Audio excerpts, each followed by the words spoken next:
ஏவாளின் குறிப்பு by Mark Twain. அசலில் இருந்து மொழிபெயர்க்கப்பட்டுள்ளது. சனிக்கிழமை. எனக்கு இப்பொழுது கிட்டத்தட்ட ஒரு நாள் ஆகிறது. நான் நேற்றுதான் வந்தேன். அப்படித்தான் எனக்கு தோன்றுகிறது. அது அவ்வாறுதான் இருக்க வேண்டும். முந்தைய நாள் வந்திருந்தால் அது நடந்தபோது நான் அங்கு இல்லை, அல்லது நான் அதை நினைவில் கொண்டிருப்பேன். அவ்வாறு இருந்திருக்கலாம். நிச்சயமாக நான் அதை கவனிக்கவில்லை என்பதாகும். மிகவும் நல்லது. நான் இப்பொழுது மிகவும் கவனமாக இருப்பேன். நேற்று முன்தினம் ஏதேனும் ஒரு நாள் நடந்தால் நான் அதை குறிப்பிடுவேன். பதிவு குழப்பமடைய விடாமல் சரியானதை துவங்குவதுதான் மேல். ஒரு நாள் வரலாற்றாசிரியருக்கு இந்த விவரங்கள் முக்கியமானதாக இருக்கும் என்று என் உள்ளுணர்வு கூறுகிறது. நான் ஒரு சோதனை போல் உணர்கிறேன். ஒரு சோதனை போன்றது என்றே நான் உணர்கிறேன்.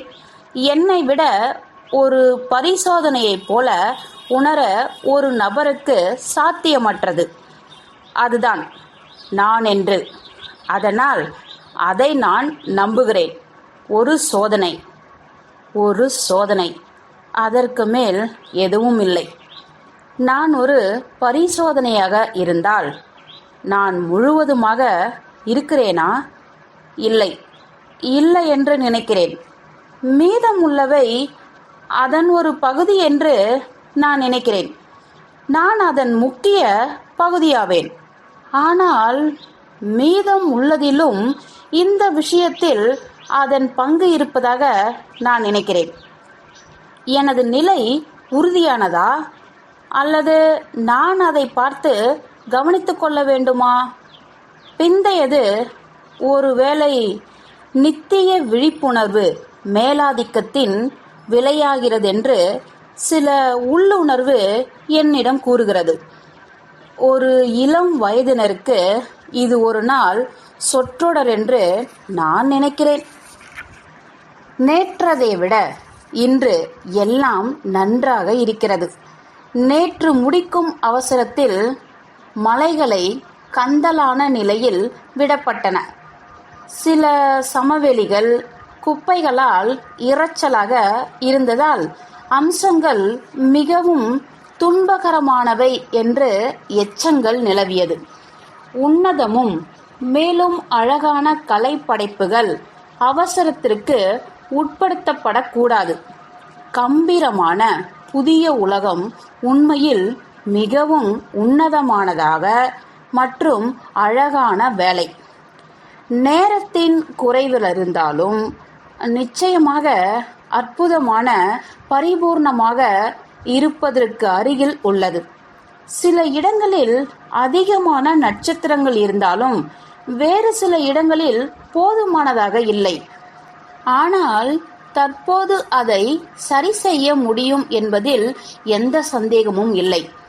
நேற்றிரவு சந்திரன் தளர்ந்து கீழே விழுந்து திட்டத்திலிருந்து வெளியேறியது. மிக பெரிய இழப்பு. அழகு, பூச்சு ஆகியவற்றுக்கு சந்திரனை ஒப்பிடுகையில் ஆபரணங்களோ அல்லது அலங்காரங்களோ நிகரில்லை. அதை சிறந்த முறையில் கட்டி வைத்திருக்க வேண்டும். நாம் அதை மீண்டும் திரும்ப பெற முடிந்தால், ஆனால் அது எங்கு சென்றதென்று கூற இயலாது.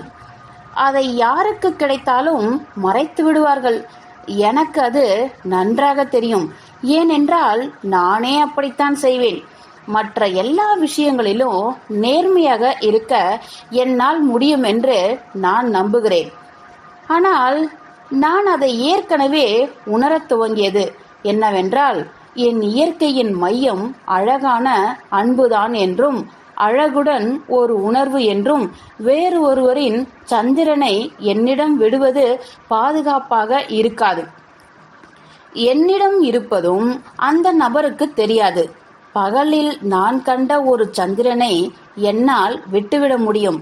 காரணம், யாரோ ஒருவர் அதை பார்க்கிறார் என்று நான் பயப்பட வேண்டும்.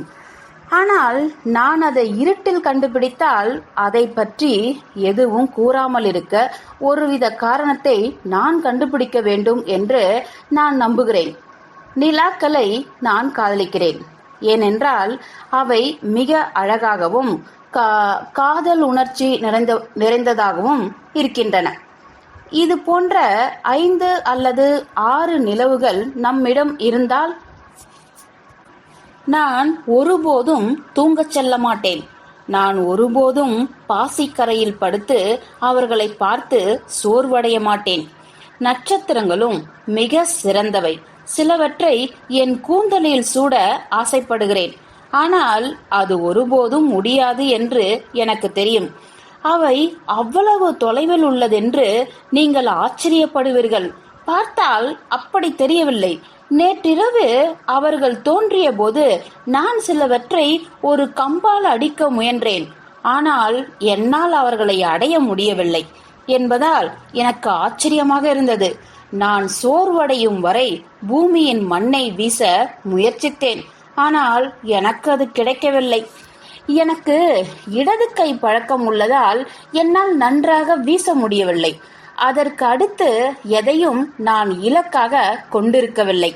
சில கற்கள் இலக்கிற்கு அருகில் சென்றதென்றாலும் முயற்சி பலனளிக்கவில்லை. கருப்பு மண் 40 அல்லது 50 முறை தங்க கொத்துகள் வழியாக சென்றாலும் ஒவ்வொன்றும் இலக்கிற்கு நெருக்கமாக இருந்தாலும் நான் இன்னும் சிறிது நேரம் முயற்சித்திருந்தால் ஒரு நட்சத்திரத்தை பெற்றிருக்க முடியும். நான் கொஞ்சம் அழுதேன். என் வயதில் அது இயற்கையானது என்று நினைக்கிறேன். சிறிது நேரம் ஓய்வெடுத்த பிறகு ஒரு கூடையுடன் ஒரு வட்டமான இடத்தில் தொலைவில் உள்ள வரம்பிற்கு சென்றேன். அங்கே நட்சத்திரங்கள் வரம்பின் அருகே தோன்றிய போது அவற்றை என் கைகளால் எடுத்து சேதமின்றி பாதுகாப்பாக வைக்கலாம் என்று நினைத்தேன். ஆனால் நான் நினைத்ததை விட நட்சத்திரங்கள் தொலைவில் உள்ளன என்பதை அறிந்ததும் முயற்சி செய்வதை கைவிட்டேன்.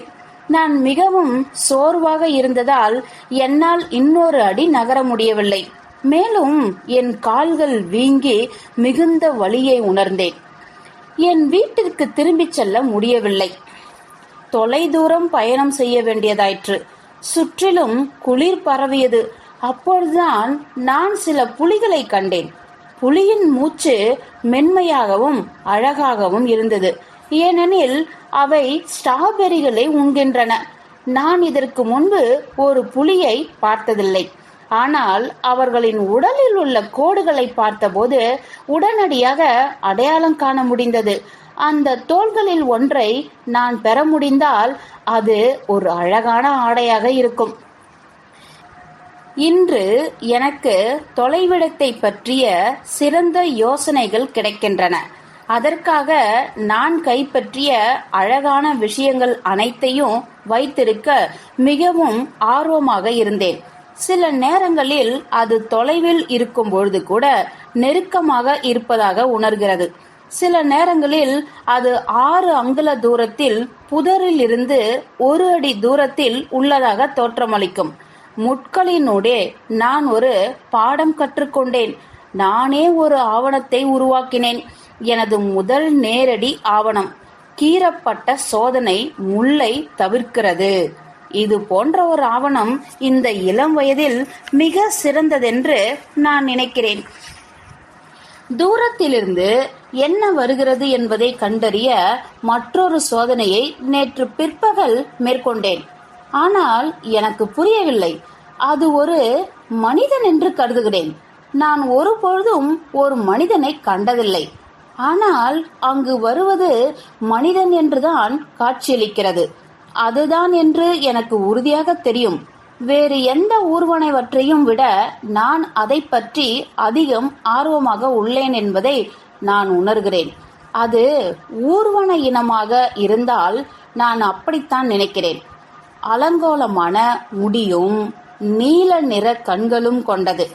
ஊர்வன இனம் போல் தெரிகிறது. அதற்கு இடுப்பு இல்லை. கேரட் போல நுனியை நோக்கி செல்கிறது. அது நிற்கும் பொழுது ஒரு கருவியை போல கால்களை அகற்றி நிற்கிறது. எனவே அது ஒரு ஊர்வனம் தான் என்று நினைக்கிறேன். ஒருவேளை ஒரு கட்டிடக்கலையாகவும் இருக்கலாம். துவக்கத்தில் நான் பயந்தேன். அது திரும்பிய ஒவ்வொரு முறையும் நான் ஓடத் துவங்கினேன். அது என்னை துரத்தப் போகிறது என்று நினைத்தேன். அது என்னை பின்தொடரும் என்று நினைத்தேன். ஆனால் அது தப்பித்துக் கொள்ள முயற்சிப்பதாக பிறகு தெரிந்தது. எனவே அதற்கு பிறகு நான் எந்த கோழைத்தனத்தையும் காட்டவில்லை. மணிக்கணக்காக 20 அங்குலம் பின்னால் அதை பின்தொடர்ந்த போது அதற்கு அமைதியின்மையும் விரக்தியும் ஏற்பட்டது. இறுதியில் அது ஒரு மரத்தில் தாவியது. சிறிது நேரம் காத்திருந்த பிறகு எனது இடத்திற்கு திரும்பினேன். இன்றும் அதே போலவே நடந்தது. மரத்தில் ஏறிவிட்டது. ஞாயிற்றுக்கிழமை. அது இப்பொழுதும் மரத்தின் மேல் இருக்கிறது. வசதியாக ஓய்வெடுக்கிறது. ஆனால் அது ஒரு சூழ்ச்சி போல தெரிகிறது. ஞாயிறு ஓய்வு நாள் அல்ல. ஓய்வு நாள் சனிக்கிழமையாகும். எல்லாவற்றையும் விட ஓய்வெடுப்பதில் அதிக ஆர்வம் கொண்ட ஒரு உயிரினம் போல நான் உணர்கிறேன். மிகவும் ஓய்வெடுத்தால் நான் சோர்வடைந்து விடுவேன். வெகு நேரம் மரத்தையே பார்ப்பது எனக்கு சோர்வாக இருக்கிறது. எதற்காக இப்படி செய்கிறது என்று தெரியவில்லை. வேறு எதையும் செய்வதை நான் பார்க்கவில்லை. நேற்றிரவு அவர்கள் சந்திரனை திருப்பி அனுப்பிய போது நான் மிகவும் மகிழ்ச்சியடைந்தேன். அது அவர்களை பொறுத்த வரையில் மிகவும் நேர்மையானது என்று நான் நினைக்கிறேன். அது உருண்டு மீண்டும் கீழே விழுந்தபோது நான் கவலைப்படவில்லை. இது போன்று அயலவர்கள் இருக்கும்போது கவலைப்பட தேவையில்லை. அவர்கள் அதை மீண்டும் கொண்டு வருவார்கள். எனது பாராட்டுகளை வெளிப்படுத்த ஏதாவது செய்ய விரும்பினேன். நான் அவர்களுக்கு சில நட்சத்திரங்களை அனுப்பலாம். பயன்படுத்தக்கூடியதை விட அதிகமானவை எங்களிடம் உள்ளன. நான் குறிப்பிடுவது எங்களை குறிக்கவில்லை. ஊர்வனம் அத்தகைய விஷயங்களை கவனிப்பதில்லை என்பதை என்னால் காண முடிகிறது. அது கீழ்த்தரமானது மற்றும் அதற்கு ஈவிரக்கம் இல்லை. நேற்று அந்தி மாலையில் சென்றபொழுது அது கீழே இறங்கி குளத்தில் விளையாடும் சிறு மீன்களை பிடிக்க முயற்சித்தது. அப்பொழுது அந்த சிறு மீன்களை அபாயப்படுத்தாமல் இருக்க எனக்கு கல்லால் அதை அடித்து மரத்தின் மேலே ஏற செய்ய நேர்ந்தது. இதற்காகத்தான் அது இருக்கிறதா? அதற்கு இதயம் இல்லையா? அந்த சிறு உயிர்களிடம் இரக்கம் காட்ட முடியவில்லையா? அத்தகைய கீழ்த்தனமான வேலைகளுக்கு மட்டும்தானா அது வடிவமைக்கப்பட்டது, தயாரிக்கப்பட்டதும்? அது போலவே தென்படுகிறது. ஒரு மண்ணாங்கட்டியை நான் வீசி அதன் காதோரம் பட்டபோது முதன்முறையாக அது மொழி பயன்படுத்தியது. அது எனக்கு ஒரு சிலிர்ப்பை ஏற்படுத்தியது. எனது உரையை தவிர வேறு உரையை நான் கேட்டது இதுவே முதன்முறை. என்னால் சொற்களை புரிந்து கொள்ள இயலாவிட்டாலும் அவை வெளிப்படையானதாக தோன்றின. அதற்கு பேச்சுத்திறன் இருக்கிறது என்று கண்டபோது அதில் புதிய ஆர்வத்தை உணர்ந்தேன். ஏனென்றால் எனக்கு பேச பிடிக்கும். நாள் முழுவதும் நான் பேசுவேன். ஏன், உறக்கத்திலும் நான் பேசுவேன். அதுவே எனக்கு சுவாரஸ்யமாக இருக்கும் பொழுது எனக்கு வேறொன்றும் பேசக்கூடும் என்றால் எனக்கு மிகவும் ஆர்வம். நான் ஆர்வப்பட்டால் பேசுவதை ஒரு கணமும் நிறுத்த மாட்டேன். இந்த ஊர்வனம் ஒரு மனிதனாக இருந்தால் அது அல்லவா? அது இலக்கணமாக இருக்காதல்லவா? அது அவன் என்று நான் நினைக்கிறேன். நான் அப்படித்தான் நினைக்கிறேன். அவ்வாறான நிலையில் ஒருவர் இக்கணம்தான் இலக்கண விளக்கம் அளிப்பார். பொருள் அவன், முன்கணிப்பு அவனை, பொருத்தமானது அவனது. சரி, நான் அதை ஒரு மனிதனாக நினைத்து அதை வேறு ஏதோ ஒன்றாக மாற்றும் வரை அதை அவன் என்று அழைக்க முடியும். நிறைய நிச்சயமற்ற தன்மைகளை செய்வதை விட இது எளிதாக இருக்கும். அடுத்த வாரம் ஞாயிற்றுக்கிழமை. வாரம் முழுவதும் நான் அவனை பின்தொடர்ந்து அறிமுகம் செய்து கொள்ள முயற்சித்தேன். அவன் வெட்கப்படுவதால் நான் பேச வேண்டியிருந்தது. ஆனால் நான் அதை பொருட்படுத்தவில்லை. அவன் என்னை சுற்றி இருப்பதில் மகிழ்ச்சியடைந்தான். நான் நேசமான நாம் என்பதை பெரிய அளவில் பயன்படுத்தினேன். ஏனென்றால் அவன் சேர்க்கப்படுவதை புகழ்ந்து பேசுவதாக தோன்றியது. புதன்கிழமை.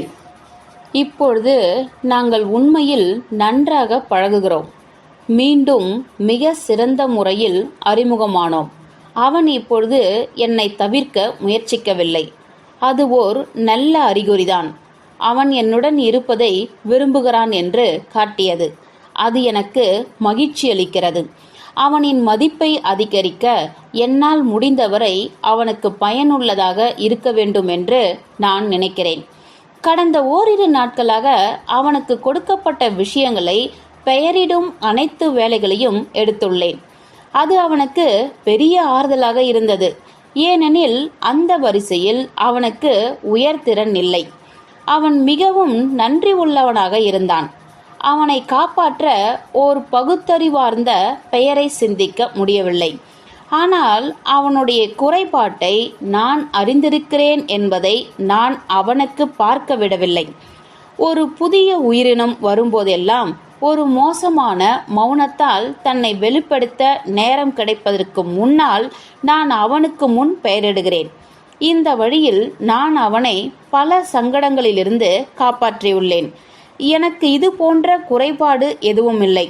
ஒரு மிருகத்தின் மீது நான் கண்களை அமைத்த நிமிடம் அது என்னவென்று எனக்கு தெரியும். எனக்கு பிரதிபலிக்க ஒரு கணம் தேவையில்லை. சரியான பெயர் உடனடியாக வெளிவருகிறது.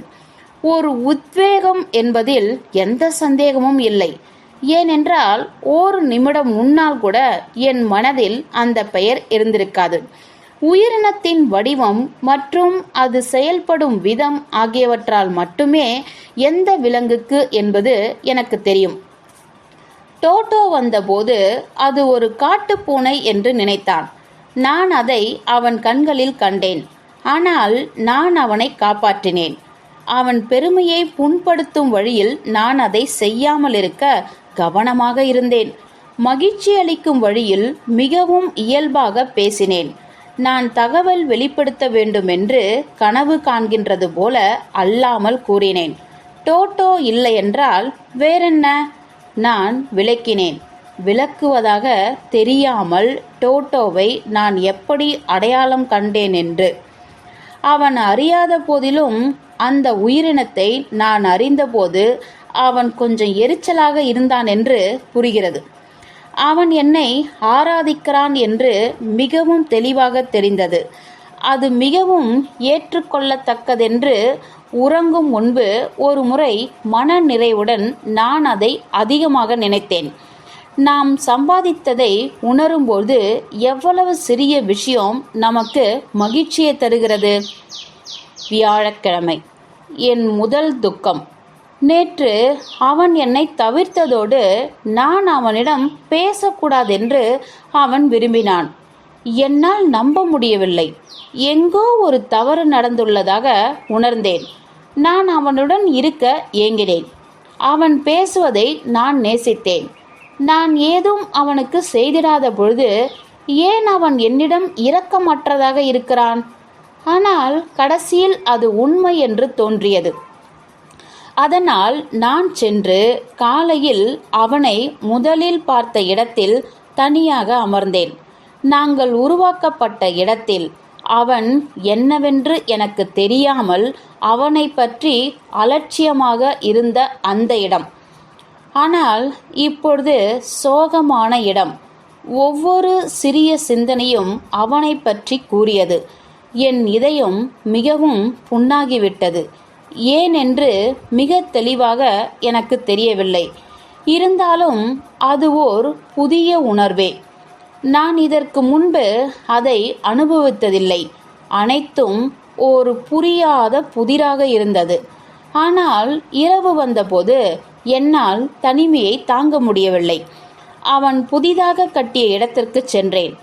நான் என்ன தவறு செய்தேன் என்று அறிவதற்காகவும் நான் அந்த தவற்றை எப்படி சரி செய்ய மீண்டும் அவனது நேசத்தை திரும்ப பெற முடியும் என்றும் கேட்பதற்கு சென்றபோது அவன் என்னை வெட்ட வெளியில் மழையில் நிறுத்தினான். அதுதான் எனது முதல் துக்கம். ஞாயிற்றுக்கிழமை மீண்டும் இனிமையாக இருப்பதால் நான் மகிழ்ச்சியாக இருக்கிறேன். ஆனால் அந்நாட்களிலெல்லாம் சுமையாக இருந்தது. என்னால் முடிந்தவரை அதை பற்றி யோசிக்காமல் இருந்தேன். நான் அவனுக்காக ஆப்பிள் கனிகள் அளிக்க நினைத்தேன். ஆனால் நேராக கல்லை வீசி கற்றுக்கொள்ளவில்லை. நான் தோற்றேன் என்றாலும் எனது நல்ல முயற்சி அவனை மகிழ செய்தது. அவை தடை செய்யப்பட்ட கனிகள். நான் தீங்கு செய்வேன் என்று அவன் கூறினான். ஆனால் நான் அவனை மகிழ்விப்பதன் மூலம் தீங்கு விளைவிப்பேன் என்றால் அந்த தீங்கை நான் ஏன் பொருட்படுத்த வேண்டும்? திங்கட்கிழமை அவனுக்கு ஆர்வமாக இருக்கும் என்று நம்பி என் பெயரை அவனிடம் கூறினேன். ஆனால் அவன் அதை பொருட்படுத்தவே இல்லை. விசித்திரமாக இருந்தது. அவன் பெயரை என்னிடம் கூறினால் நான் அக்கறை கொள்வேன். வேறு எந்த ஒலியை விடவும் இது என் காதுகளில் இனிமையாக இருக்கும் என்று நினைக்கிறேன். அவன் மிக குறைவாகவே பேசுகிறான். அதன் காரணம் என்னவென்றால் அவன் புத்திசாலி இல்லை. அதனால் அதை அவன் மறைக்க விரும்புகிறான். அவன் அவ்வாறு உணர்வது பரிதாபமானது. புத்திசாலித்தனம் என்பது ஒன்றுமில்லை. மதிப்பு இதயத்தில் உள்ளது. நான் அவனை புரிய வைக்க விரும்புவேன் என்றால் ஒரு அன்பான இதயம்தான் பெரும் செல்வம். அது இல்லாமல் புத்தி வறுமையாகிறது. அவன் மிக குறைவாகவே பேசினாலும் அவனுக்கு கணிசமான அளவு சொல் அகராதி இருக்கிறது. இன்று காலை அவன் வியக்கத்தக்க ஒரு நல்ல வார்த்தையை பயன்படுத்தினான். தாம் பயன்படுத்தியது ஒரு நல்ல சொல் என்பதை அவன் தெளிவாக அங்கீகரித்தான். பிறகு சரளமாக வேறு 2 சந்தர்ப்பங்களிலும் அதே சொல்லை பயன்படுத்தினான். இது நல்ல சாதாரண கலையாக இருந்த போதிலும் அவன் ஒரு குறிப்பிட்ட தரம் வாய்ந்த உணர்வை கொண்டிருந்தான் என்பதை காட்டுகிறது. விதை பயிரிடப்பட்டால் வளர்க்க முடியும் என்பதில் சந்தேகம் எதுவும் இல்லை. அவனுக்கு அந்த வார்த்தை எங்கிருந்து வந்தது? நான் இதை எப்பொழுதும் பயன்படுத்தியதாக நினைவில்லை. இல்லை, அவன் பெயரில் அக்கறை காட்டவில்லை. எனது ஏமாற்றத்தை மறைக்க முயற்சித்த போதிலும் வெற்றி பெறவில்லை. நான் பாசிக்கரையில் சென்று அமர்ந்து என் கால்களை தண்ணீருக்குள் வைத்தேன். தோழமைக்காக ஏங்கும் பொழுது யாரையாவது எதிர்பார்க்கவோ அல்லது பேசவோ நான் அங்குதான் வாடிக்கையாக செல்வேன். தனிமையை விட அது எவ்வளவோ மேல். நான் பேசும்போது அது பேசுகிறது. நான் சோகமாக இருந்தால் அதுவும் சோகமாக இருக்கிறது. என் மேல் அனுதாபப்பட்டு எனக்கு ஆறுதல் அளிக்கிறது. துணையில்லாத பாவப்பட்ட பெண்ணே, மனம் தளராதே, நான் உன் துணையாக இருக்கிறேன் என்கிறது. அது உண்மையாகவே ஒரு நல்ல துணை. ஒரே ஒரு துணைதான், என் சகோதரி. அந்த முதல் முறை அவள் என்னை கைவிட்ட போது அதை நான் மறக்கவே மாட்டேன். என்றென்றும் என் இதயம் இரும்பை போல கனத்தது. அவள்தான் எனக்கு எல்லாமும்.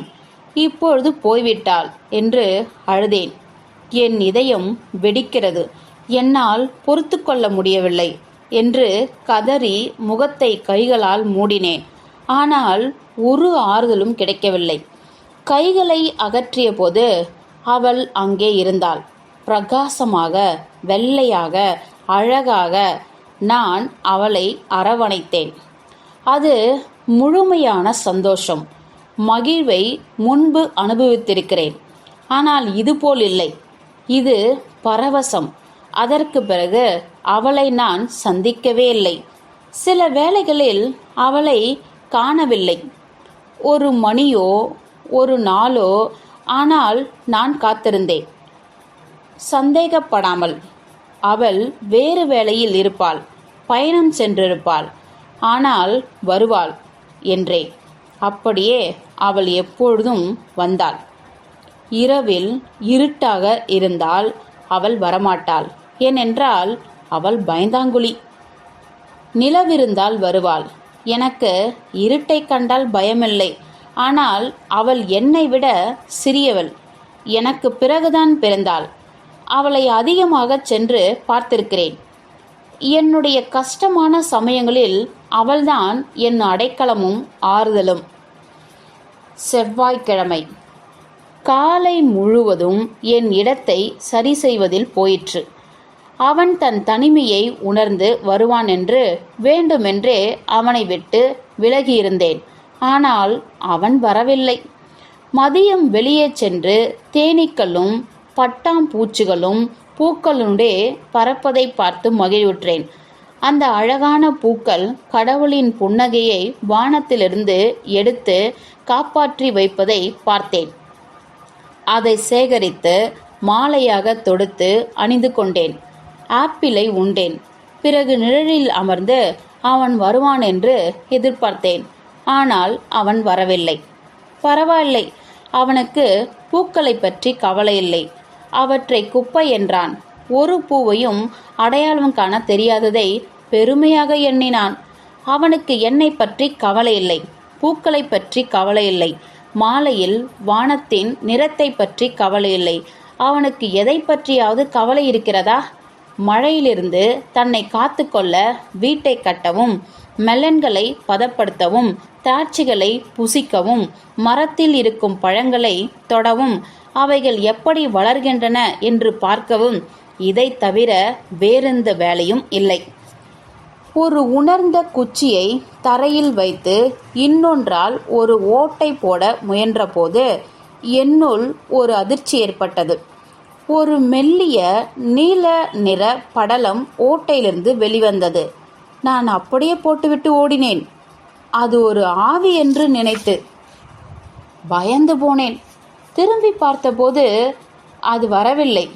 ஒரு கல்லின் மேல் சாய்ந்து மூச்சு வாங்கி சற்று இளைப்பாறினேன். என் உடலின் ஆட்டம் நிற்கும் வரை.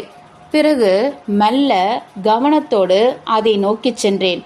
திரும்பி ஓடுவதற்கு தயாராக பக்கத்தில் வந்தவுடன் ஒரு ரோஜா செடியை நகர்த்தி அதனூடே எட்டி பார்த்தேன். மனிதன் இருப்பான் என்று. ஏனென்றால் நான் அழகாக இருந்தேன். ஆனால் அந்த ஆவி அங்கு இல்லை. அந்த இடத்தில் ஒரு இளஞ்சிவப்பு தூசி ஓட்டையில் இருந்தது. என் விரலை உள்ளே விட்டு அதை தொட முயற்சித்தேன். ஐயோ! விரலை வெளியே எடுத்தேன். பயங்கரமாக வலித்தது. என் விரலை வாயில் வைத்தேன். பிறகு கால்களை மாற்றி மாற்றி வைத்து ஊனி வலியை குறைத்தேன். என் ஆர்வம் அதிகமாக அதை ஆராய முற்பட்டேன். அந்த இளஞ்சிவப்பு தூசி என்னவென்று அறிய ஆவலாக இருந்தது. திடீரென்று அதன் பெயர் ஞாபகம் வந்தது. அதை முன்பின் கேட்டிராவிட்டாலும் அது நெருப்பு. உலகத்தில் எதையும் நிச்சயமாக அறிந்து கொள்வது போல நான் அறிந்தேன். மேலும் யோசிக்காமல் அதை பெயரிட்டேன், நெருப்பு. முன்பில்லாததை நான் உருவாக்கினேன். புதிதாக ஒன்றை உலகில் இருக்கும் மற்ற பொருள்களுடன் சேர்த்தேன். என் சாதனை என்னை பெருமைப்படுத்தியது. அவனிடம் ஓடிச் சென்று சொல்ல நினைத்தேன், அவனுடைய மதிப்பில் என்னை உயர்த்தி கொள்ள. ஆனால் பிறகு யோசித்து அதை செய்யவில்லை. இல்லை, அவன் பொருட்படுத்த மாட்டான். என் உருவாக்கத்தால் என்ன நல்லது நிகழும் என்று அவன் கேட்பான். அதற்கு நான் என்ன பதில் சொல்வேன்? அது எதற்கும் நன்மையில்லை, ஆனால் அழகானது. ஆகவே பெருமூச்சு விட்டேன். அவனிடம் செல்லவில்லை. உண்மையாகவே அது எதற்கும் நன்மை தராது. வீடு கட்ட முடியாது, மெலன்களை மேம்படுத்த முடியாது, விளைச்சலை துரிதப்படுத்த முடியாது. அது உபயோகமில்லாதது, பைத்தியக்காரத்தனம். அவன் அதை வெறுத்து கடுமையான வார்த்தைகள் சொல்வான். ஆனால் எனக்கு அது வெறுக்கத்தக்கதாக இல்லை. ஹோ நெருப்பே, நான் உன்னை காதலிக்கிறேன். அழகான இளஞ்சிவப்பு உயிரே, நீ மிகவும் அழகு. அது எனக்கு போதும் என்றேன். அது என் மார்புடன் சேர்க்க வேண்டினேன். ஆனால் செய்யவில்லை. பிறகு என் மனதில் இன்னும் ஒரு கோட்பாட்டை உருவாக்கினேன். கிட்டத்தட்ட முதலில் இருந்ததைப் போலவே எரிந்த சோதனை நெருப்பை தவிர்க்கிறது. மறுபடியும் உருவாக்கினேன். அதிகமாக நெருப்பு தூசியை சேகரித்து அந்த உலர்ந்த பழுப்பு நிலத்தில் கொட்டினேன். வீட்டிற்கு கொண்டு சென்று அதனுடன் விளையாடுவதற்காக. ஆனால் காற்றடித்தது, அதை மேலும் கீழும் பறக்க செய்தது. அதை விட்டுவிட்டு ஓடினேன். திரும்பி பார்க்கும்போது அந்த நீல ஆவி மேலெழும்பி மேகம் போல உருண்டது. உடனே எனக்கு தோன்றிய பெயர் புகை. இதுவரை அந்த வார்த்தையை நான் கேட்டதே இல்லை. விரைவில் புகையினூடே மஞ்சள் மற்றும் சிவப்பு நிறங்கள் பளிச்சிட்டன. அவைகளை உடனே பெயரிட்டேன், பட்டொளி. நான் சரியாகத்தான் சொன்னேன். இவைதான் உலகத்திலேயே முதலாவதாக எழுந்த பட்டொளிகள். அவை மரங்களில் ஏறி சுருளும் புகையினூடே பளிச்சிட்டன. அதை கண்ட நான் கைத்தட்டி சிரிச்சு மகிழ்ச்சியாக நடனமாடினேன். அது புதுமையாக, அதிசயமாக, அழகாகவும் இருந்தது. அவன் ஓடி வந்தான். நின்று பார்த்து பல நிமிடங்களுக்கு பேசவில்லை. பிறகு அது என்னவென்று கேட்டான். ஆ, இப்படி நேரடியாக கேட்டது நன்றாக இல்லை. நான் பதில் சொல்ல வேண்டியிருந்தது. சொன்னேன்.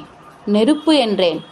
எனக்கு தெரிந்திருந்தது என்று அவன் கோபப்படலாம். அது என் தவறில்லை. அவனை கோபப்படுத்துவது என் இலக்கல்ல. சற்று நிதானித்து பிறகு கேட்டான். அது எப்படி வந்தது? மறுபடியும் நேரடி கேள்வி. அதற்கும் நேரடியான பதில் தேவை. நான் செய்தேன்.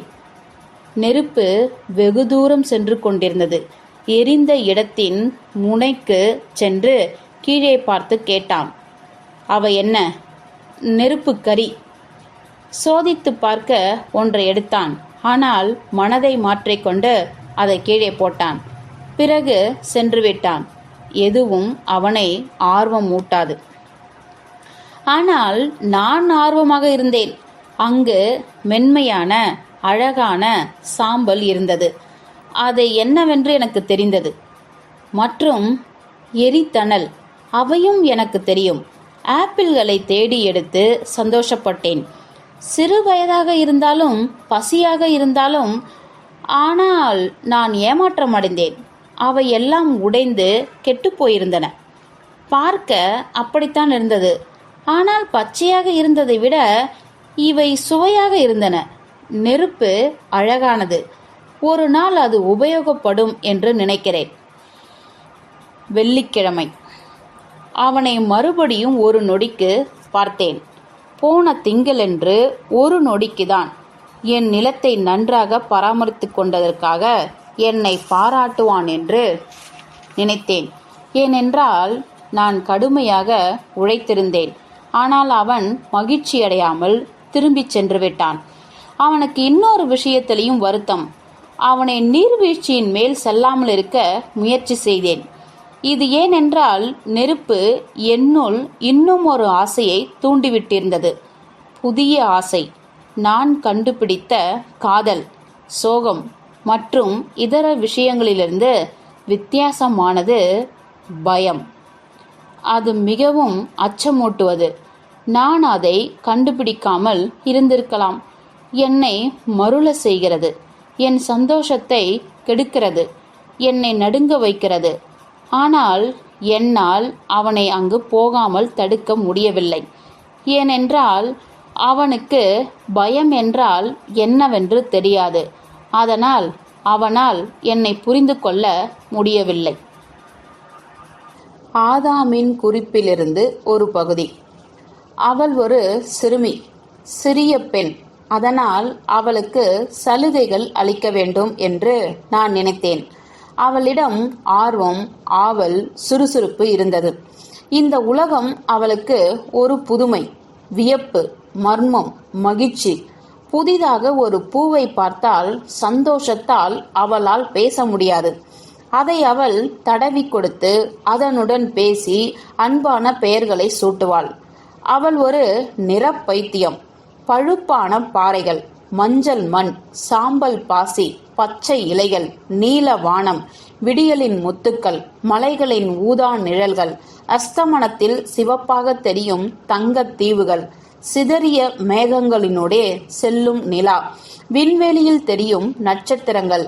இவை யாவும் நடைமுறைக்கு மதிப்பில்லாதவை எனக்கு தெரிந்தவரை.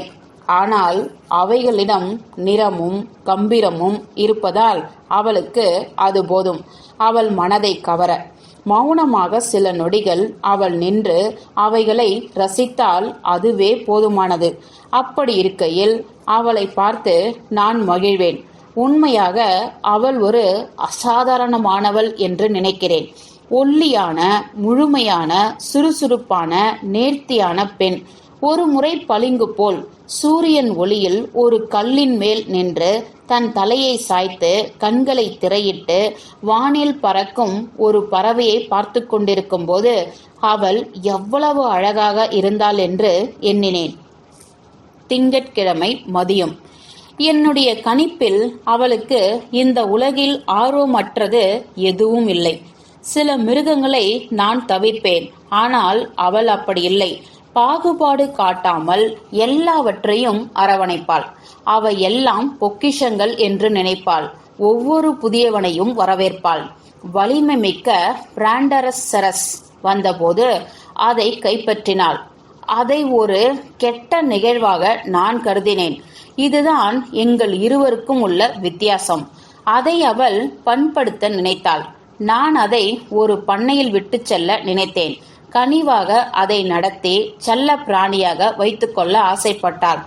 21 அடி உயரமாகவும் 84 அடி நீளமாகவும் உள்ள ஒரு செல்ல பிராணியை வைப்பதற்கு இது சரியான இடம் இல்லை என்றேன். ஏனென்றால் எப்படி வளர்த்தாலும் ஒரு நாள் அது வீட்டின் மேல் உட்கார்ந்து நாசப்படுத்தும். அதன் கண்களை பார்த்தாலே தெரிகிறது அதற்கு ஞாபக மறதி இருக்கும் என்று. இருந்தும் அவளால் அதை விட முடியவில்லை. ஒரு பால் பண்ணை ஆரம்பித்து அதனிடமிருந்து பால் எடுக்க என்னை உதவ சொன்னாள். ஆனால் அது ஆபத்தானது என்று நான் மறுத்துவிட்டேன். அதன் பாலினம் மாறாக இருந்தது. எங்களிடம் ஏணியும் இல்லை. பிறகு அதன் மேல் ஏறி சுற்றி பார்க்க நினைத்தாள். அதன் 30 அல்லது 40 அடி வால் நிலத்தில் இருந்தது. ஒரு வீழ்ந்த மரத்தை போல் அவள் அதன் மேல் ஏற முற்பட்டாள்.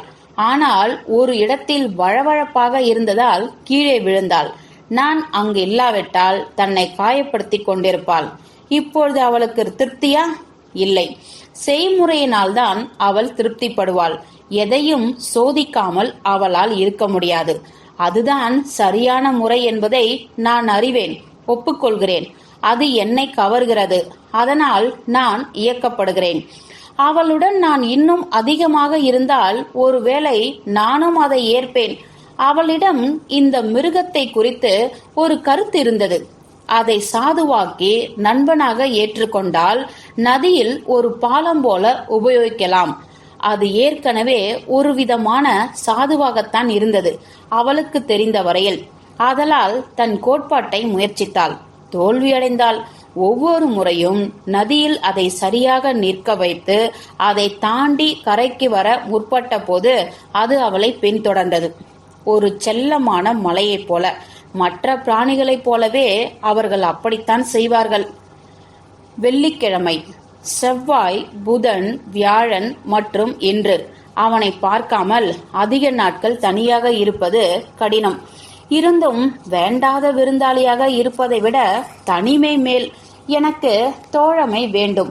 நான் அதற்காகத்தான் உருவெடுத்திருக்கிறேன் என்று நினைக்கிறேன். அதனால் நான் பிராணிகளுடன் தோழமையாக இருந்தேன்.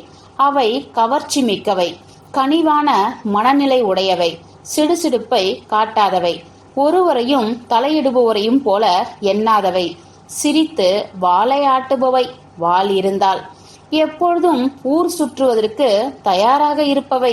அவை மாசற்ற நற்பண்பு உடையவை. இத்தனை நாட்கள் நன்றாகவே இருந்தன. தனிமையே தெரியவில்லை. 5 ஏக்கர் நிலப்பரப்பு இருந்தது, எண்ண முடியாத அளவிற்கு. ஒரு மலை மேல் நின்று பார்த்தால் வண்ணங்களுடன் சூரிய கதிர் தெளித்த கோடுகளோடு ஒரு ஏரியைப் போல தெரியும். ஆனால் அது ஒரு ஏரி இல்லை. நட்புள்ள பறவைகளும் அதன் படபடக்கும் சிறகுகளும் சூரியனின் ஒளிப்படும் போது அவற்றிலிருந்து வெளிப்படும் வண்ணங்களின் மழை நமது கண்களை பறிக்கும். நாங்கள் உலகம் முழுவதும் அதிகமான பயணங்களை மேற்கொண்டோம். நான் தான் ஒரே மற்றும் முதலுமான பயணி. எல்லாமே கண்கொள்ளா காட்சிகளாக இருக்கும். சௌகரியத்திற்காக நான் ஒரு புலியின் மீது அல்லது சிறுத்தை மீது பயணம் செய்தேன். ஏனென்றால் மிருதுவாக இருக்கின்றது. மேலும் உட்கார்வதற்கு வட்டமான பின்வடிவம் இருக்கிறது. அவை அழகான பிராணிகள். ஆனால் நீண்ட தூரம் செல்வதற்கு நான் யானை மேல் சவாரி செய்கிறேன். தன் தும்பிக்கையால் என்னை மேலே ஏற்றும். நானே கீழே இறங்கி விடுவேன். தங்குமிடத்தில் அது உட்காரும் போது நான் பின்வழியாக வழிக்கு விடுவேன். பறவைகளும் மிருகங்களும் நட்புடன் இருக்கின்றன. எந்த சண்டையும் கிடையாது. ஒருவருக்கொருவர் பேசிக்கொள்வார்கள். என்னுடனும் பேசுவார்கள். ஆனால் அது ஏதோ அந்நிய மொழி என்று நினைக்கிறேன். ஏனென்றால் எனக்கு புரியாது. ஆனால் நான் பேசுவது அவர்களுக்கு புரியும். குறிப்பாக நாய்க்கும் யானைக்கும். அது என்னை வெட்கத்தில் ஆழ்த்தும். ஏனென்றால் நான் தான் பிரதான சோதனையாக இருக்க வேண்டும். கட்டாயம் இருப்பேன். நான் நிறைய கற்றுக்கொண்டிருக்கிறேன். இப்பொழுது நான் படித்தவள். முன்போல் இல்லை. முதலில் நான் அறிவில்லாமல் இருந்தேன். முதலில் நான் மிகுந்த கவலையில் இருந்தேன். என்னை சுற்றி பார்க்கும்போது நீர் எப்படி மேலே எழும்புகிறது என்பதை அறியாமல் இருந்தேன். ஆனால் இப்பொழுது பரவாயில்லை. சோதனை மேல் சோதனை செய்து நீர் எப்பொழுதுமே மேலே எழும்பாது. இருட்டில் மட்டும்தான் அப்படி நடக்கும் என்று தெரிந்தது. இரவில் நீர் வரவில்லை என்றால் குளம் வற்றிவிடும். சோதனை செய்துதான் சரியாக கணிக்க முடியும். பிறகுதான் நமக்கு தெரியும். யூகித்துக் கொண்டு கண்முன் நிறுத்தி கொண்டு இருந்தால் படித்தவராக முடியாது. சில விஷயங்களை தெரிந்து கொள்ள முடியாது. பொறுமையாக சோதித்துக் கொண்டே இருந்தாலும் சிலவற்றை தெரிந்து கொள்ள முடியாது என்பது புலப்படும். அப்படி இருந்தால் உலகம் இன்னும் சுவாரஸ்யமாக இருக்கும். கண்டுபிடிக்க ஒன்றுமே இல்லை என்றால் ஊக்கமற்றதாக இருக்கும். கண்டுபிடித்ததை கண்டுபிடிக்காமல் இருப்பதும் கண்டுபிடித்ததை கண்டுபிடிப்பதும் இரண்டுமே ஆர்வமிக்கது. நீரின் ரகசியம் கிடைக்கும் வரை பொக்கிஷமாக இருந்தது. கிடைத்தவுடன் எல்லா ஆர்வமும் சென்றுவிட்டது. ஒரு இழப்பை உணர்ந்தேன். சோதனை செய்தால் மரக்கட்டை, இலைகள், இறகுகள் இன்னும் பல மிதக்கும் என்று அறிந்தேன். இத்தனை சோதனைகளால் ஒரு கல் கூட மிதக்கும் என்று தோன்றலாம். ஆனால் அதை இன்று வரை நிரூபிக்க முடியவில்லை. ஆனால் நான் ஒரு வழி கண்டுபிடிப்பேன். பிறகு அந்த சோதனையும் கடந்து போகும். இம்மாதிரி விஷயங்கள் என்னை துக்கத்தில் ஆழ்த்துகின்றன. எல்லாவற்றையும் கண்டுபிடித்து விட்டால் பிறகு உற்சாகமே இருக்காது. எனக்கு உற்சாகமாக இருக்க பிடிக்கும். அன்றொரு இரவு இதை நினைத்தே என்னால் தூங்க முடியவில்லை. முதலில் நான் எதற்காக உருவானேன் என்று தெரியவில்லை.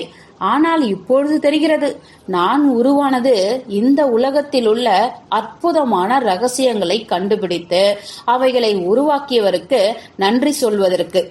இன்னும் நிறைய இருக்கிறது கற்றுக்கொள்ள. அவசரப்படாமல் இன்னும் அதிகமான வாரங்களுக்கு அதை கொண்டு போகலாம். ஒரு இறகை வானில் தூக்கி போட்டால் அது பறந்து கண்ணுக்கு தெரியாமல் போய்விடுகிறது. ஒரு பிடி மண்ணை போட்டால் அது கீழே விழுகிறது. நான் அதிக முயற்சி எடுத்துக்கொண்டேன். ஆனால் அது கீழேதான் விழுகிறது. அது ஏன்? கீழே வருவதில்லை.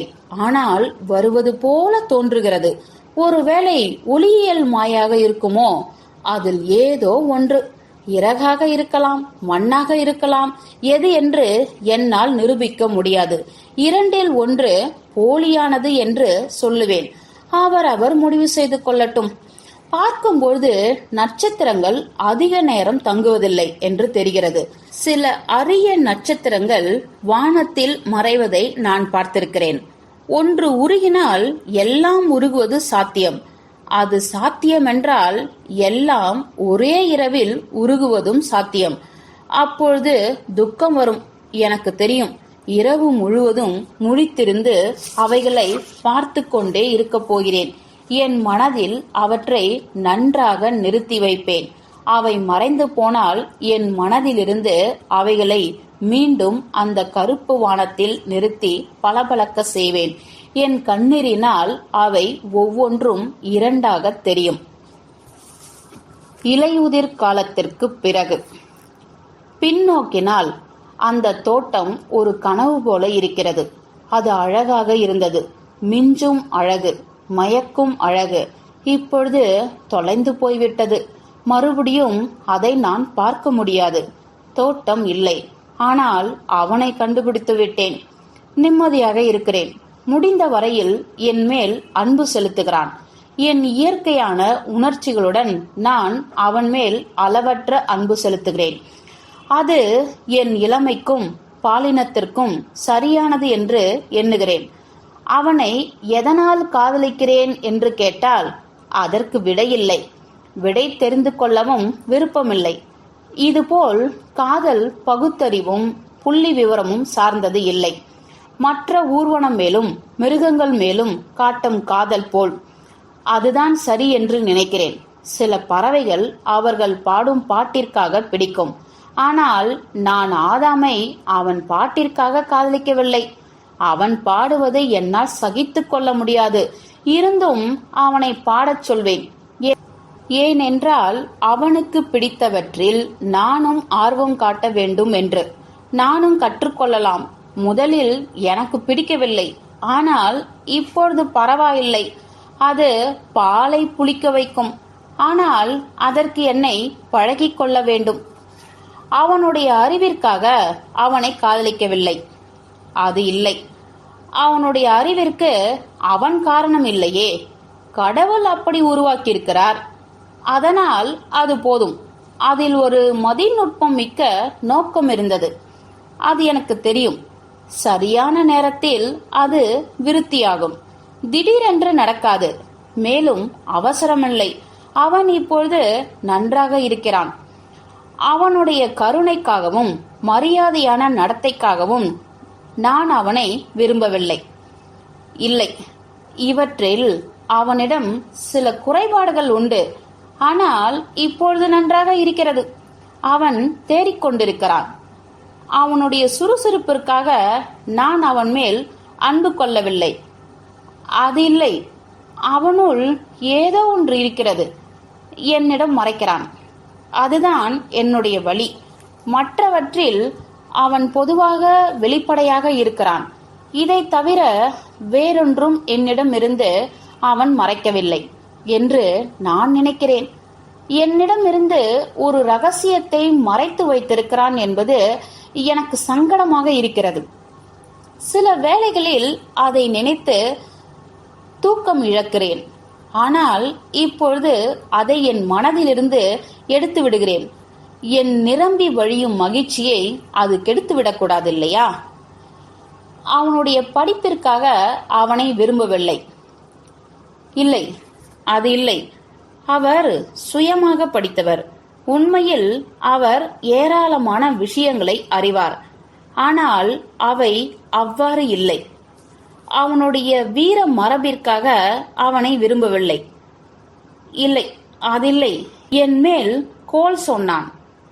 ஆனால் நான் அவனை பழி சொல்லவில்லை. அவனுடைய பாலினத்தின் தனி இயல்பு. அதை அவன் உருவாக்கவில்லை. உண்மையில் நான் அவன் மேல் கோல் சொல்ல மாட்டேன். அதற்கு முன் நான் மடிந்து விடுவேன். அதுவும் பாலினத்தின் தனி இயல்பு. அதை நான் உருவாக்கவில்லை. ஆதலால் அதற்காக நான் பெருமை கொள்ள முடியாது. பிறகு ஏன் நான் அவனை காதலிக்கிறேன்? அவன் ஒரு கட்டான ஆண்மகன் என்பதால் தான் என்று நினைக்கிறேன். கீழ்மட்டத்தில் அவன் நல்லவன். அதற்காக அவனை காதலிக்கிறேன். அது இல்லாமலும் நான் அவனை காதலிக்கலாம்.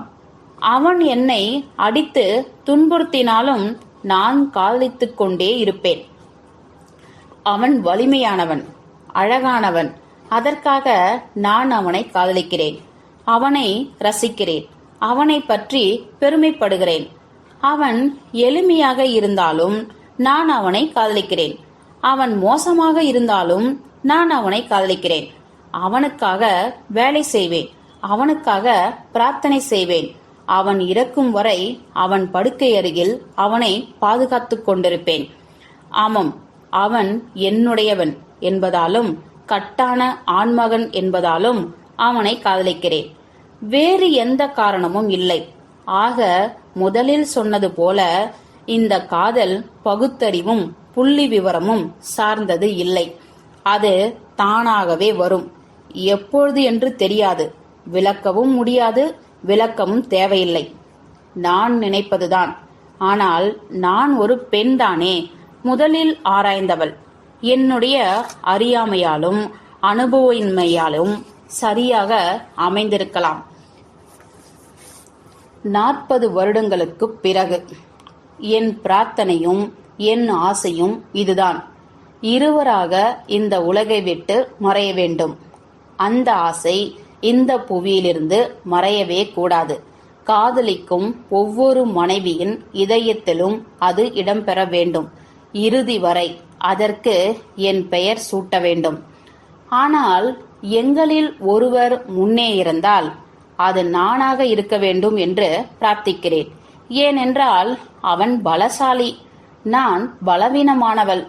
எனக்கு அவன் தேவைப்படுவது போல அவனுக்கு இல்லை. அவன் இல்லையேல் என் வாழ்க்கை இல்லை. என்னால் எப்படி பொறுத்து கொள்ள முடியும்? இந்த பிரார்த்தனை அழிவில்லாதது. என் வம்சம் இருக்கும் வரை அது அழியாது. நான் தான் முதல் மனைவி. கடைசி மனைவியிலும் நான் மறுபடியும் இருப்பேன். ஏவாளின் கல்லறை. ஆதாம். அவள் எங்கிருந்தாளோ அங்கேதான் ஈடன். முற்றும்.